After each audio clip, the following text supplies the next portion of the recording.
तमाम वीडियो, तमाम यूट्यूबर्स, तमाम वो लोग जो आयुर्वेदाचार्यों को और नेचुरोपैथ को, इन सब चीज़ों को पसंद करते हैं, वो सब नाराज़ है। मैं भी नाराज़ हूँ और बहुत सारे लोग हैं जो सोचते हैं कि क्यों गवर्नमेंट जो है इन लोगों को आगे बढ़ा नहीं रही है, आगे इनको प्रमोट नहीं कर रही है, फ्रंट लाइन पे नहीं आने दे रही है, और कोरोना को लेकर इन लोगों को कुछ काम करने क्यों नहीं दे रही है, इनकी दवाइयों को क्यों पीछे रखा जा रहा है। ये सब चीज़ें तो षड्यंत्र हम देखते चले आ रहे हैं कि ये WHO की गाइडलाइन के हिसाब से चलना है और हमें एलोपैथी के जो दवाइयाँ हैं, जो वैक्सीन्स हैं, उनके हिसाब से ही हमें काम करना है। इसमें सबसे बड़ा जो जाल है, सबसे बड़ा जो षड्यंत्र है, वो WHO, चाइना, अमेरिका और जितनी भी ये फार्मा कंपनियां हैं एलोपैथी वाली और वैक्सीन वाले, और सबसे ज़्यादा नाम आ रहा है बिल गेट्स का। इन सब लोगों का ये षड्यंत्र है।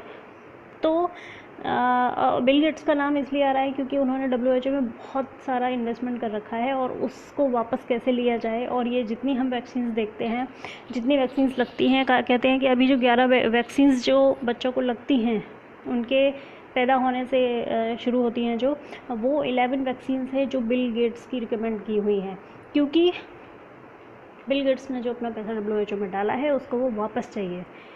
अब डॉक्टर विष्णु रायचौधरी, डॉक्टर बंसल ने तो अभी मुझे पता नहीं कि वो फॉरवर्ड जाके उन्होंने कितना गवर्नमेंट से इस चीज़ को लेकर बोला है, लेकिन डॉक्टर जो हमारे डॉक्टर मनीष आचार्य हैं, इन लोगों ने जाकर इन लोगों ने कई बार नड्डा से मुलाकात की है, ICMR की मीटिंग अटेंड की है, अपने सारे के सारे रिसर्च पेपर लेकर गए हैं, लेकिन फिर भी सरकार ने इनकी बात नहीं सुनी है।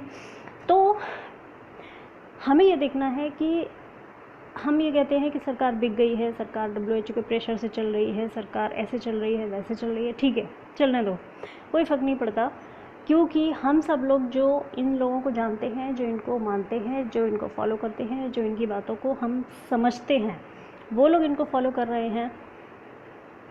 अब सरकार क्या है, WHO के हिसाब से चलेगी, ICMR की गाइडलाइंस चलेंगी, WHO, और उसको गाइडलाइंस कौन दे भेजेगा, WHO भेजेगा। WHO के ऊपर कौन है, बिल गेट्स हैं, अमेरिका है।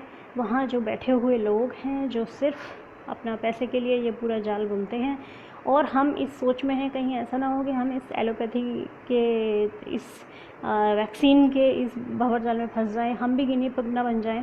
तो इसके लिए हमें अपने लेवल पर हमें इन चीज़ों को, अब जिनको सारे नेचुरोपैथ और आयुर्वेद वालों को हमें फॉलो करते रहना चाहिए। हमें अपनी हमें गवर्नमेंट के हिसाब से नहीं चलना है, ठीक है। अब मैं सोचती हूँ कि हो सकता है कि सरकार ये सोच रही हो कि जैसे कि राजीव दीक्षित को हटा दिया गया रास्ते से, हो सकता है कि ये डॉक्टर विष्णु रायचौधरी या फिर डॉक्टर मनीष, इन लोगों के साथ भी कुछ ऐसा ना हो जाए, हमें इन लोगों को बचाना है। हो सकता है सरकार सोच रही हो, क्योंकि ये गवर्नमेंट जो है वो थोड़ा बहुत आयुर्वेद, नेचुरोपैथ, योगा, इन सब चीज़ों के लिए कर रही है। इससे पहले की सरकारें इतना भी नहीं कर पाई थी। तो हो सकता है कि वो उनको सेफ़ रखना चाहते हैं, सुरक्षित रखना चाहते हैं। हमारे देश में ये धरोहर हैं, वो सोचते होंगे कि कहीं इनके साथ भी राजीव दीक्षित की तरह कुछ ना हो, हमें इन्हें बचाना है, इसलिए इनको फ्रंट लाइन पे नहीं आने दे रहे, इसलिए इनको बाकायदा मीडिया में आकर डिक्लेयर नहीं कर रहे हैं, लॉन्च नहीं कर रहे हैं, इन लोगों को इनकी दवाइयाँ नहीं ला रहे हैं, और मीडिया में इनकी जो इन्होंने कोरोना पेशेंट्स को ठीक किया है उसको आने नहीं दे रहे हैं। उनको लगता है कि जो अपने लेवल पे जो जनता जानती है वो इनसे अपने लेवल पे जुड़ी रहे, काम करती रहे, हम उसको हाईलाइट नहीं करेंगे।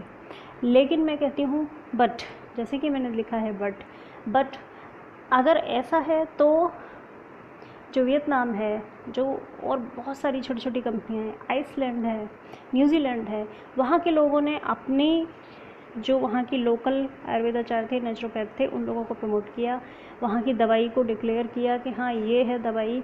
और कुछ ऐसे छोटे देश हैं जैसे कि नेपाल, भूटान, हमारे आसपास छोटे देश हैं, ऐसे वर्ल्ड में और भी बहुत सारे छोटे छोटे देश हैं, वहाँ के लोगों ने अपने यहाँ के इन चीज़ों को आगे बढ़ाया, फ्रंट पे रखा, और वहाँ के PM जो है वो अपनी जो आयुर्वेद की जो शीशी है उसको साथ रख के जाते हैं और बताते हैं कि ये है वो काढ़ा, ये है वो दवाई, इससे हमारे पेशेंट ठीक हुए हैं। तो इंडिया में क्यों नहीं? तो मुझे लगता है कि हो सकता है कि सरकार सोच रही हो, जैसे कि मैंने बोला कि हमें भी राजीव दीक्षित के साथ ऐसा कुछ जो हुआ था वैसा कुछ ना हो जाए, इसलिए इनको हमें फ्रंट पे नहीं लाना है। तो अगर वो देश कर सकते हैं तो भारत क्यों नहीं? हो सकता है, फिर से वही बात आती है कि हो सकता है, इसलिए कि ये देश जो है बहुत छोटे छोटे हैं, ये बहुत पैसे वाले नहीं हैं, ये गरीब देश हैं। और भारत एक बहुत बड़ा देश है जो मेन एशिया कॉन्टिनेंट में आने वाला कंट्री है। और जो WHO और वर्ल्ड में ये देखते हैं कि जो मेन बड़ी कंपनियाँ बड़े राष्ट्र हैं, बड़ी कंट्री हैं, जिनका कि आप कुछ भी करते हैं इसका वर्ल्ड पे इन्फ्लुएंस पड़ता है। भारत एक प्रगतिशील देश है और बहुत बड़ी यहाँ की जनसंख्या है। तो इस वजह से हो सकता है कि अगर यहाँ की गवर्नमेंट ऐसा कुछ करती है जो बाकी छोटे छोटे देशों की सरकारों ने किया है, तो शायद हमारे इन डॉक्टर्स को, जो कि हमारे धरोहर हैं, उनके साथ कुछ राजीव दीक्षित की तरह हो जाए। भारत में बाकी WHO को और बाकी जितने भी देश हैं जो मेन लीडिंग कंट्रीज़ हैं वर्ल्ड की, जो कि इन्फ्लुएंस करती हैं पूरे वर्ल्ड को, उनको भारत में एक बहुत बड़ा मार्केट दिखता है। यहाँ जो भी कुछ होता है उसका असर वहाँ जाता है। और अब जो सरकार है उसका भी असर अब तो और ज़्यादा असर होने लगा है, जो कि हमें चाइना में देखने को मिल रहा है। तो शायद इसलिए सरकार ये नहीं कर पा रही है। तो अब हमें करना क्या है, चाहे सरकार बिकी हो, चाहे WHO के हिसाब से चले, चाहे किसी भी हिसाब से चले, हमें इससे कोई मतलब नहीं है।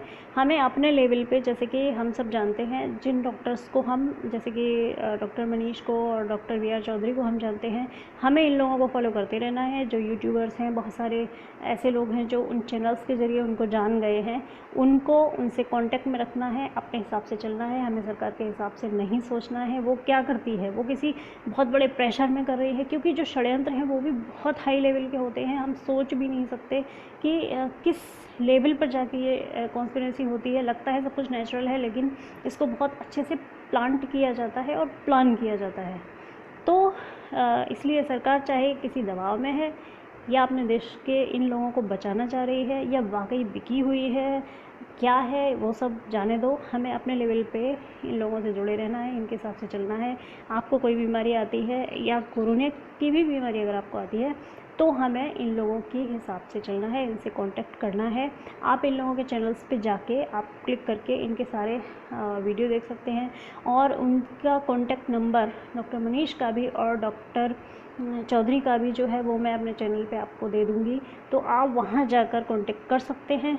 हमें सरकार का वेट नहीं करना है, हमें अपने हिसाब से चलना है। और हम गिनी पिग होने से बच जाएं, हम वैक्सीन से बच जाएं, ये बहुत ज़रूरी है। क्योंकि हो सकता है क्या, होना ही है, वैक्सीन के साइड इफ़ेक्ट्स आने ही हैं, और हर वैक्सीन के साइड इफ़ेक्ट्स होते हैं। तो मेरी बात आपको अगर अच्छी लग रही हो तो आप इस वीडियो को आगे शेयर करते रहना, लाइक कर देना और चैनल को सब्सक्राइब तो कर ही लेना। क्योंकि अगर आपको नई नई इन्फॉर्मेशन चाहिए, नए नए मैसेजेस चाहिए, और आपको कुछ हैक्स चाहिए, टिप्स चाहिए, कोई नया डिफरेंट वीडियो चाहिए, तो आप मेरे चैनल को सब्सक्राइब करेंगे तभी वो आपको मिल पाएगा। नेक्स्ट वीडियो में फिर आती हूँ, तब तक स्वस्थ रहिए और कोरोना से बच के रहिए। और जो मैंने बात कही है उसको अपने दिमाग में रख के उस हिसाब से चलते रहिए कि हमें क्या करना है, सरकार के हिसाब से चलना है या हमें अपने हिसाब से देखना है। हाँ, क्योंकि हम उन लोगों को जानते हैं, हम चौधरी को भी जानते हैं, हम डॉक्टर मनीष आचार्य को भी जानते हैं, तो हमें उस हिसाब से चलना है।